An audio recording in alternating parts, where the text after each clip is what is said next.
Bonjour à tous et bienvenue pour une nouvelle vidéo très particulière, vous m'avez manqué. En effet, ça y est, c'est le retour de la NFT Paris et beaucoup d'entre vous se posent la question de savoir si ça valait le coup d'y aller ou non. Je vais tout vous dire, mon expérience, les pour, les contre, les dramas, les hypes, ce que j'ai fait, tout ça, donc c'est parti directement. Et juste avant, bien sûr, comme toujours, n'oubliez pas, c'est pas encore fait, de vous abonner à la chaîne. Il y a des vidéos tous les jours sur les meilleures actus NFT et blockchain gaming. Ça dure un petit quart d'heure et comme ça, vous serez au top de l'info. Alors la NFT Paris, c'est juste un des plus gros événements à portée mondiale autour du thème des NFT. Et évidemment, ça porte bien son nom. Et vraiment, on sent qu'ils ont tout fait pour que les gens du monde entier, les builders, les communautés, arrivent aux quatre coins du monde pour cet événement-ci. Sachez que j'ai pas encore les chiffres, mais par exemple l'an passé, là on était à la troisième édition, la seconde édition a réuni quasiment 18 000 spectateurs. A priori là, c'était beaucoup moins de monde. Alors spoiler alerte, moi j'ai adoré l'événement, mais l'événement en fait dans sa globalité et pas spécialement en fait le main event, la NFT Paris en tant que tel. Je vous dirai tout après, je vous dirai mon planning, je vous montrerai quelques photos, ce que j'ai fait, mais sachez qu'il y a quand même beaucoup de gens qui sont déçus de l'événement principal, à savoir voilà beaucoup moins de monde, très cher à la fois pour les gens qui visitaient, à la fois aussi pour les exposants. J'ai différents prix, allez on va le dire direct, par exemple le stand Animoca, ça dépassait les 100K de budget. Et évidemment, plus les stands, on appelle ça des booths, plus les booths se trouvaient loin des pôles d'attractivité des différents événements majeurs de la NFT Paris, et moins c'était cher, mais ça restait quand même des sommes assez astronomiques, au moins à 5K, entre guillemets. Et au niveau de tout ce qui est gros événements, on avait donc principalement le main stage, c'est celui qu'on voit actuellement à l'écran, et après le Eiffel Tower avec la tour Eiffel en arrière-fond. Voilà, donc je vous montre là une photo du Eiffel Stage. Donc ça, c'était pendant un side event le soir, mais donc c'était au même endroit. Et c'est vrai que c'était très joli. Et donc forcément, ça se passe au Palais éphémère. C'est un lieu très prisé, très hypé, qui coûte très cher. Et donc j'imagine que la team derrière NFT Paris doit aussi s'y retrouver. Et par contre, très belle initiative, puisque en effet, les étudiants avaient l'accès gratuit. Donc ça, c'est cool. Et rappelons que le plein tarif normal, sans réduction aucune, c'était environ 400 balles du coup pour les 2 jours. Alors globalement, je vous l'ai dit, les gens étaient assez déçus du nombre de stands et d'activités prévues, d'animations prévues par la NFT Paris en tant que telle. C'était beaucoup moindre que l'an dernier. On le rappelle, l'an dernier, c'était le bazar absolu. Il y avait du monde de partout, des stands de partout. C'était pas très bien organisé. Alors que, au contraire, cette année, c'était très bien organisé. C'était très spacieux. Et en fait, il y avait beaucoup moins de stands, beaucoup moins de monde. Alors, je sais pas si l'indication vaut le coup, mais j'ai discuté avec le stand de café gratuit. Donc, beaucoup de gens, évidemment, l'ont visité. Et par exemple, sur la journée du vendredi, c'était 3000 cafés gratuits qui ont été distribués. Alors, je sais pas trop, ça indique le nombre de personnes, parce que certaines personnes prennent 2 cafés et d'autres 0. Mais voilà, ça peut donner une sorte d'indication. En tout cas, bravo du coup à la collection NFT The Plague, qui est donc derrière cette initiative de café gratuit. D'ailleurs, il y avait aussi son fondateur Ponce Syndrome qui était présent. Et en gros, ce mec a créé une nouvelle collection NFT qui s'appelait à l'époque When Utility. Il l'a rebrandé, transformé en marque de café. Et c'est grâce à lui qu'en fait, on avait tous café gratuit. Parce que sinon, autant vous dire que les prix des cafés, le prix des sandwichs, etc., c'était tout super cher. C'était genre 2 balles le café. Genre, j'ai pris un petit Pokéball bizarre avec genre des lentilles, etc. à midi. Ça coûtait 13 balles. Bref, c'était quand même un événement très cher dans son ensemble. Donc, pour les spectateurs et pour les communautés, les builders. Alors globalement, pour ceux qui veulent essayer de saisir le mood au plus précis possible de cet événement, très simple, allez sur Twitter, vous marquez NFT Paris, et comme ça vous verrez plein de posts sur plein de trucs différents, et ça peut vous permettre comme ça de saisir un petit peu ce qui se passait, sachant que le côté artistique était quand même très présent, et encore plus pendant les side events. Et d'ailleurs, en parlant de side event, j'ai vu des personnes qui venaient des quatre coins du monde, genre d'Inde ou d'ailleurs, et qui étaient venues pour tout sauf l'événement principal, incroyable. Ils étaient venus juste faire en fait les side events. Par exemple, j'ai parlé avec Becca, du coup de la commu Mocaverse. D'ailleurs, j'ai eu un petit polo. Je suis grave content. Et donc Becca, bah, lui par exemple, il est venu juste pour les side events et rencontrer la commu Mocaverse. Donc c'est vrai que NFT Paris, maintenant, je pense que ça dépasse vraiment le cadre NFT Paris. Et finalement, ce qu'on nomme maintenant donc NFT Paris, je me répète, c'est finalement l'ensemble, donc l'événement principal, mais aussi tous les side events à l'extérieur. Et c'est ce tout qui crée la NFT Paris. Et moi, du coup, bah, je le dis, je le redis, j'ai grave kiffé la NFT Paris dans son ensemble. C'était un truc de dingue. J'ai pu vous rencontrer, j'ai pu rencontrer des projets. Je vous montre après différentes photos. Vous le savez, j'ai fait différentes interviews. Pour ceux qui ont suivi mon compte Twitter, j'ai vu des gens que j'aurais jamais imaginé croiser, entre guillemets, dans la vraie vie. Des gens très humbles, des gens incroyables, la commu qui est venue me voir. Bref, franchement, j'ai des étoiles plein les yeux. Alors évidemment, je suis éclaté, je suis crevé. C'est d'ailleurs aussi pour ça qu'il n'y a pas d'actu sur la vidéo du jour aujourd'hui. Je reprends les actus du coup dès demain. Évidemment, il s'est passé plein de trucs, donc j'aurai plein de choses à vous dire. Mais vraiment, je ne regrette pas un seul instant. Et même pire que ça, j'ai qu'une hâte, c'est faire le prochain event. Donc a priori, Websu Connect le mois prochain, et après NFC Lisbonne aussi le mois encore d'après. Donc j'ai vraiment hâte. Je trouve que dans cet univers un peu digital qu'on vit, on est quasiment tous derrière son ordi tout le temps. Et rencontrer les vrais gens, se serrer la main, échanger, voilà, se prendre dans les bras entre guillemets, et ben je trouve que c'est ce genre de truc en fait qui nous manque et qui nous relie aussi au réel, au concret. Et donc voilà, moi j'ai vraiment kiffé de fou. Alors je m'étais fait un petit planning, je vous montre du coup directement. Petit planning parce que forcément en fait il y avait tellement de choses à voir, tellement de personnes aussi à voir qu'on ne pouvait pas, humainement parlant, on ne pouvait pas tout voir, tout faire, c'était impossible. Donc moi du coup je suis parti donc de chez moi le 22, donc je suis arrivé à Paris le 22 au matin. Et directement, je me suis rendu aux locaux de Sandbox, qu'organisait un petit événement brunch, croissant quelque chose, ils l'ont appelé. Donc c'est ici. Et d'ailleurs, super panel avec, c'était un panel avec la COO de World of Women. Et franchement, c'était magique. Et des fois, je me suis dit aussi quand même, c'est dans les plus petits panels, les plus petites confs entre guillemets, qu'on rencontre et comment dire, que les gens se lâchent plus. Il y a des interactions avec le public. C'est un peu plus interactif que sur du coup une grosse scène, comme on a pu voir du coup à NFT Paris. Globalement, les gens m'ont dit, parce que figurez-vous que j'ai pas du tout eu le temps de voir ne serait-ce qu'une seule conférence à NFT Paris. Par contre, j'ai eu beaucoup de retours. Et globalement, c'était un peu toujours pareil, c'est-à-dire que c'est des discours vus et revus, déjà entendus, déjà re-entendus. Alors c'est très bien pour les nouveaux, mais quand on connaît, en fait, c'est un peu toujours pareil et il n'y a pas trop d'interaction, donc on s'en lasse vite. En tout cas, voilà, j'ai super apprécié ma matinée chez Sandbox. C'était trop cool et j'ai rencontré plein de gens super intéressants. Un projet Marmotte avec qui je serai sûrement partenaire un jour prochain. La team Mocaverse, d'ailleurs dédicace à Myriam et à Lucie, si elle regarde la vidéo. Franchement, des personnes en or avec qui j'ai beaucoup aimé parler. Ici à l'écran, on voit Yellow Panther, qui est donc un créateur de contenu spécialisé gaming et qui est aussi Mocha Gamer. Bref, j'ai vu des gens en or et c'était incroyable. Et j'ai d'ailleurs aussi vu bien sûr Sébastien Borgé, le cofondateur de Sandbox, qui d'ailleurs après pendant l'event m'a remis un super artbook. Alors il y a zéro chance qu'il voie la vidéo, mais en tout cas voilà, merci beaucoup à lui. C'est juste incroyable. C'est des petits cadeaux comme ça paraît pas grand chose, mais pour moi c'est juste à chaque fois extraordinaire. Donc je suis toujours ravi en fait de recevoir des trucs. Donc merci encore du coup à Sébastien Borgé. Et d'ailleurs, Sébastien Borgé, qui si je me trompe pas, est toujours président de la Blockchain Game Alliance, et c'est justement l'événement où je suis allé juste après. Donc ça, du coup, c'était vraiment axé, entre guillemets, pur gamer, et pareil aussi, j'ai grave kiffé.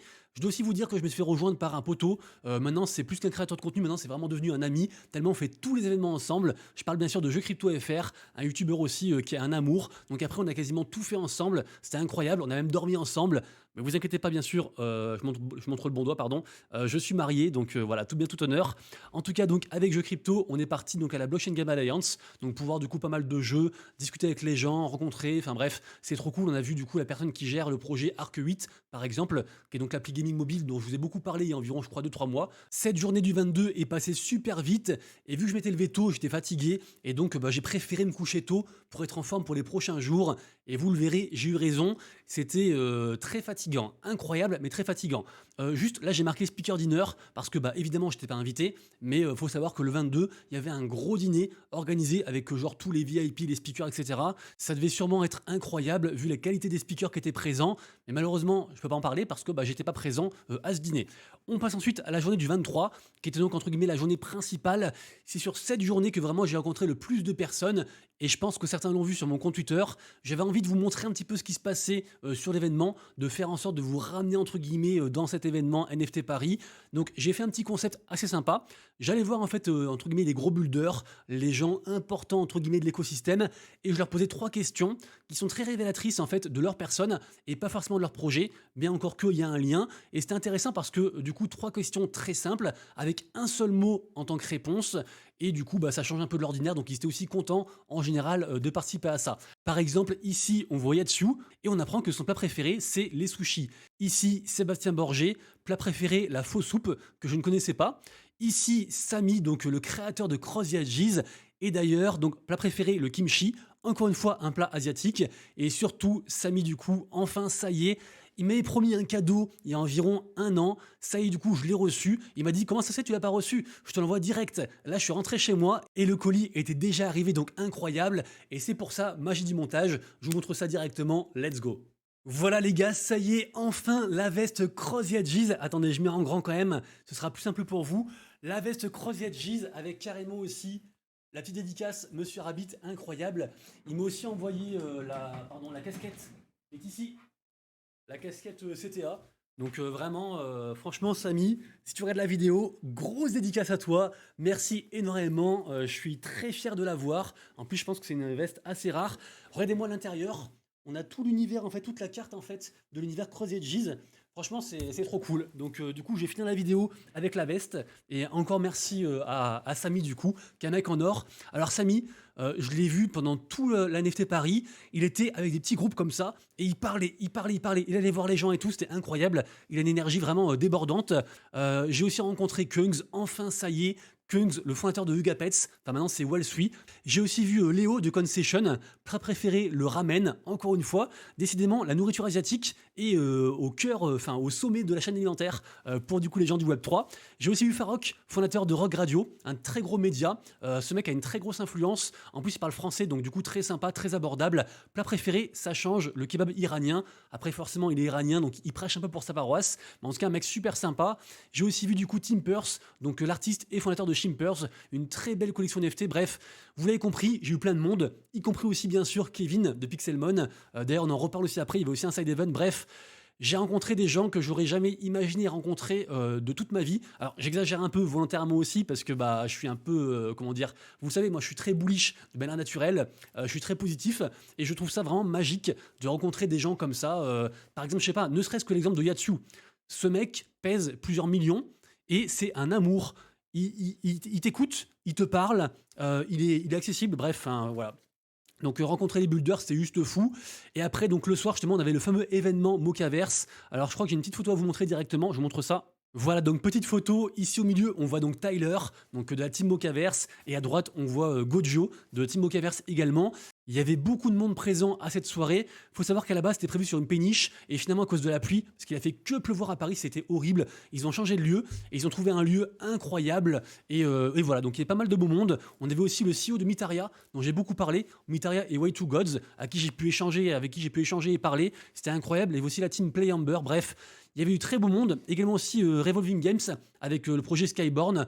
Bref, une soirée incroyable, très bruyante, très aussi coquette. Alors la nourriture, alors là c'est carême, donc compliqué pour moi en tant que chrétien, mais la nourriture c'était incroyable. Le champagne coulait à flot, la nourriture était exquise. C'est des trucs de riches entre guillemets, hein, faut le dire. Donc vraiment incroyable. Et juste après cet événement, j'ai du coup fini la soirée dans un bar avec la team de Chapon Tactics, donc le projet Web3 de Ubisoft.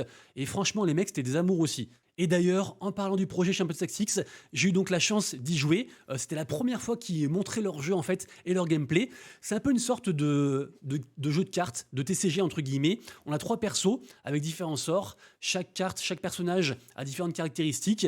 Et après, bah, c'est un auto-battle entre guillemets. Mais alors, peut-être que je le raconte très très mal. Et en fait, quand on y joue et quand on voit le truc, et bah, j'ai surkiffé. Donc moi, j'ai vraiment hâte de pouvoir jouer à ce jeu. En plus de ça, ceux qui ont gagné une partie, et bah, ils ont eu un NFT gratuit, donc trop content. Et en tout cas, voilà, tout ça pour dire que Ubisoft bosse d'arrache-pied. En tout cas, la team Champion Tactics de Ubisoft bosse d'arrache-pied. C'est tous des amours. J'ai adoré du coup leur parler, échanger avec eux. On apprend plus aussi sur du coup un petit peu comment dire, l'autre côté de la barrière, si je puis dire. Alors, je ne peux évidemment pas tout dire, mais sachez que j'ai vraiment apprécié le jeu et l'équipe et que bah, j'ai envie d'y croire encore plus qu'avant. Voilà, je peux dire juste ça. Ensuite, le lendemain, donc le 24, Paris aussi, événement principal, donc NFT Paris, toute la matinée. Et après, à midi, j'ai eu franchement un repas incroyable avec la team du coup de Mocaverse, donc le projet NFT de Animoca Brands. On s'est retrouvé dans un petit resto français hyper traditionnel avec tous les plats de la gastronomie en fait qu'on rêve de voir, des trucs ça coûtait un peu cher quand même hein. Je crois que la note au final c'était genre 7 ou 8K au final et on était écoutez-moi bien, on était juste une trentaine et franchement c'est trop cool de pouvoir en fait retrouver une commu qu'on suit depuis 1-2 ans et de voir les gens en vrai et dire ah c'est toi qui es derrière ce pseudo. Oh, comment tu vas et tout? Qu'est-ce que tu fais dans la vie, machin? On échange, on apprend. C'est des moments vraiment inoubliables. Inoubliables. Et voilà, même quand j'y pense, je me dis c'est fou. Et franchement, j'ai beaucoup appris, j'ai beaucoup échangé. Et c'est un petit peu des choses insoupçonnées. Il faut vraiment les vivre pour saisir en fait le truc. Et parfois, on se rend pas compte de la richesse qui se trouve derrière une communauté, derrière des pseudos, derrière des histoires de vie, etc. Donc voilà, j'ai grave kiffé. Par contre, ça a fini un peu tard, ça a fini à 15 h. Donc effectivement, la journée du 24, elle est passée encore plus vite que tout ça. Évidemment aussi, bien sûr, entre-temps, je suis allé voir les stands, j'ai parlé du coup avec vous, avec la commu, on a beaucoup échangé aussi. J'ai essayé de faire le maximum de choses, de rencontrer le maximum de gens, de la commu, des teams, de tout le monde. Ça, c'est le CEO de Mitaria pour info. Du coup, pendant que je vous parle, en fait, je repasse quelques images. Ici, c'est la COO de World of Women, par exemple. Il y avait aussi Non Monkeys qui était présent. Bref, pas mal de monde. C'était trop chouette. Ça, du coup, on l'a vu, Yellow Panther. Ça, c'était à la BGA, du coup. Très intéressant aussi. Ça, c'est le mec, en fait, qui est derrière Ultra. D'ailleurs, Ultra qui est en train de bien partir, là. Assez incroyable. On a revu aussi Sébastien Borgé et puis Yatsu. Ça, du coup, c'était l'entrée de NFT Paris. Ça, c'est Champion Tactics. On en a parlé aussi. Champion Tactics, encore une fois. La Mocha Fête, j'en ai parlé. Ça, après, c'était l'événement, du coup, Wellness. Donc, c'est le nouveau nom de Yuga Pets. D'ailleurs, les NFT, suite à la conf, ont explosé. Ils étaient genre à 0,5 et ils sont montés à 0,66 parce que je pense que les gens ont kiffé. Donc, a priori, maintenant, ce sera un projet vraiment axé, j'allais dire santé, à la fois du coup sport, santé mentale, ce genre de choses. Les NFT seront en gros des compagnons qui vont nous aider via l'intelligence artificielle à savoir en fait ce qui va pas, genre si on manque de sommeil, ce genre de choses. Très intéressant. Et donc ici on voit de nouveau Yatsu, donc de Animoca Brands. On voit ici Kungs à droite et à gauche du coup c'est des mecs en fait de gros fonds d'investissement qui ont investi en fait massivement dans le projet, qui avait aussi investi dans Memland, ce genre de choses. Ça, du coup, c'est une partie de la team Mocaverse avec Kakarot, aussi du projet Ugapets, qui est ici. Un mec aussi super sympa. De toute façon, j'ai l'impression que tout le monde était sympa. Je sais pas si les gens se forcent ou pas, mais les gens étaient super sympas. Ici, je vais enlever le son quand même, mais j'ai enfin rencontré, du coup, mes frères. Donc voilà. Dites-vous que là, on est en plein Paris. Et il y avait des lapins sauvages. Donc j'étais comme un fou, trop marrant. J'ai essayé un peu de communiquer avec eux, mais malheureusement ça n'a pas marché. Mais donc voilà, du coup pareil aussi, on a bien rigolé sur ce coup-là. Ici c'est quoi cet événement? Je vous montre directement cet événement, c'était quoi? Ah oui, c'était la soirée Petit Penguins du samedi soir. Incroyable. Il y avait donc le CEO de Memland qui était présent, donc 9gag. Je vous montrerai une photo juste après. Il y avait aussi Lucanets qui était présent, donc le gars qui a repris la collection NFT Petit Penguins de quasiment zéro. Elle est en train de mourir et il en a fait un monstre incroyable. Je rappelle que les Petit Penguins, ils sont aux alentours de 20 ETH, c'est ouf. Et je rappelle aussi que les Captains, donc la collection principale de Memland, a explosé aussi. Là, ils sont quasiment, je crois, à 5 Ethers. Et cette soirée était folle. Il y avait des machines à jouer pour du coup récolter des peluches. Il y avait pizza à volonté, il y avait de l'alcool, il y avait de la musique, de la fête, il y avait plein de choses. Donc vraiment, c'était une soirée full DJ. Je vous montre quelques images ici. Mais c'était fou. À un moment donné, ils ont carrément balancé aussi, je crois, des espèces de goodies avec à l'intérieur du même coin, ce genre de choses. On est tous repartis aussi pareil avec un Bob Petit Penguins, avec genre des pins, des chaussettes aussi sur les différentes collections. C'était vraiment chouette. Très DJ, mais très chouette. Et ça se passait en fait sur le toit du 7e étage en fait d'un rooftop, en gros. Enfin, c'est une soirée sur un toit, pour la faire courte. J'ai montré quelques images ici directement. Donc voilà, pareil aussi, c'est des lieux qu'on ne voit jamais en fait. C'était fou quoi. Ça, c'était la soirée du coup World of Women. Pareil aussi samedi soir. En fait, c'est plus un gala. Il y avait des robes de fou. C'était très très très très chic. D'ailleurs, pour rentrer, normalement, il fallait du coup costard. Il y avait un dress code. Et moi, je n'étais pas invité. J'ai réussi à me faire rentrer en montrant les photos en fait que j'avais prises avec genre Yatsu. Et quand ils l'ont vu, enfin, je montrais différentes photos. Et quand ils ont vu Yatsu, ils ont fait ah Yatsu et tout, on connaît tout, vas-y rentrer. Et du coup, j'ai pu rentrer dedans. C'était voilà et trop cool. J'ai vu des gens de chez NFT Morning que j'aime beaucoup aussi. C'était incroyable. Je montre quelques images ici. J'espère. Alors là, la vidéo, c'est vraiment. C'est de l'instantané en fait entre guillemets. Il n'y a pas de script, il n'y a rien. Je vous montre ça, je vous délivre mes sentiments directement. J'espère que la vidéo est assez audible, que ça vous permet de revivre ou de vivre un petit peu l'événement NFT Paris. Tout ça c'était encore World of Women si jamais. Et j'ai déjà plus de vidéo. Voilà. Qu'est-ce que j'ai oublié de vous montrer? Les images pareil aussi. Attendez, je vous montre un truc. Ça du coup voilà, c'est Lucanets. Donc, qui est derrière le projet Petit Penguins, incroyable. Et 9gag CEO, c'est lui du coup. Alors là, pour le coup, la musique était tellement forte. J'ai essayé de faire mon interview, mais j'ai strictement rien compris. Donc, je suis pas sûr des réponses. Mais en tout cas, voilà, ne serait-ce que d'avoir pu approcher la légende 9gag, c'était incroyable. Et après, pour le reste, du coup, je vous ai tout dit. Et après, le lendemain, j'avais un tournage. Alors, c'est assez secret encore, mais par rapport au Crypto Show, donc avec Benjamin Cohen et le Crypto Daily. Donc, j'ai hâte que ça sorte. Je pense qu'il y aura de belles surprises du coup pour cette vidéo aussi. Donc, je partagerai le lien bien sûr. Et voilà, donc tout ça pour dire que NFT Paris, j'ai surkiffé. Donc j'espère que la vidéo est assez digeste. Comme je disais, voilà, je suis crevé, c'est un retour d'expérience comme ça. Donc j'espère que ça vous plaira. N'hésitez surtout pas à me dire si on a pu se voir et échanger ensemble à cet événement. Et comme ça, au moins, je me rappellerai de vous. Mettez un petit commentaire. Également aussi votre retour d'impression sur l'événement au global. Qu'est-ce qui vous a déçu? Est-ce que pareil, comme moi, vous trouvez que ça manquait de stand? Est-ce que c'était un peu trop cher? Est-ce que c'est trop cool pour vous? Est-ce que vous avez fait d'autres side events? Il y avait beaucoup de side events autour du monde de l'art qui étaient incroyables. Je pense par exemple, je sais pas, à ce qui se passait au musée d'Orsay avec Agoria. Mais franchement, il y a des trucs de partout. Et je pense que chacun en fait va avoir un retour d'expérience différent par rapport à cet événement NFT Paris, suivant en fait ce qu'il apprécie et avec qui il était et où il était. Donc je pense vraiment que c'est un puissant fond. Donc vraiment, n'hésitez pas à partager vraiment vos retours d'expérience. Ça m'intéresse d'en savoir plus sur ce que vous en avez pensé aussi. J'ai sûrement oublié des choses, notamment un petit peu tout ce qui est alpha et leak. Par exemple, le fait que les gens en fait ont de moins en moins confiance en la communauté Yuga Labs. Il y avait un gros stand d'Ukidash avec leur jeu, avec aussi des joueurs e-sport, genre Oranji qui étaient présents. Ils ont aussi annoncé un cash prize de 1 million de dollars pour le jeu d'Ukidash de chez Yuga Labs. Mais du coup, les gens ont échangé. Il y avait aussi d'ailleurs Garga, du coup, le nouveau CEO, enfin ancien et nouveau CEO de Yuga Labs. Et globalement, les gens en fait ont moins confiance. J'ai aussi appris un peu pareil que les gens avaient moins confiance dans tout ce qui est Clonix. Apparemment, c'est un peu délaissé par Nike, malheureusement par Artefact. Peut-être au profit de Animus, la future collection en fait, enfin la collection du futur jeu Pokémon-like, dans lequel moi en tout cas je crois. Bref. Il y avait comme ça plusieurs alphas de différentes collections.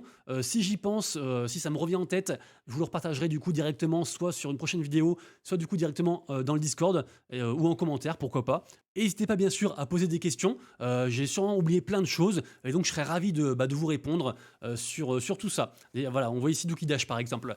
Les amis, du coup, c'est tout pour moi. On se retrouve donc dès demain pour une prochaine vidéo. Vidéo actu cette fois-ci. Il y a plein de choses à vous dire. J'ai grand hâte. Si vous avez kiffé, petit like, petit commentaire, petit abonnement. Et donc à très bientôt. Et d'ici là, bien sûr, prenez soin de vous, de proches et de vos wallets. C'était Monsieur Rabbit. Des bisous. Ciao.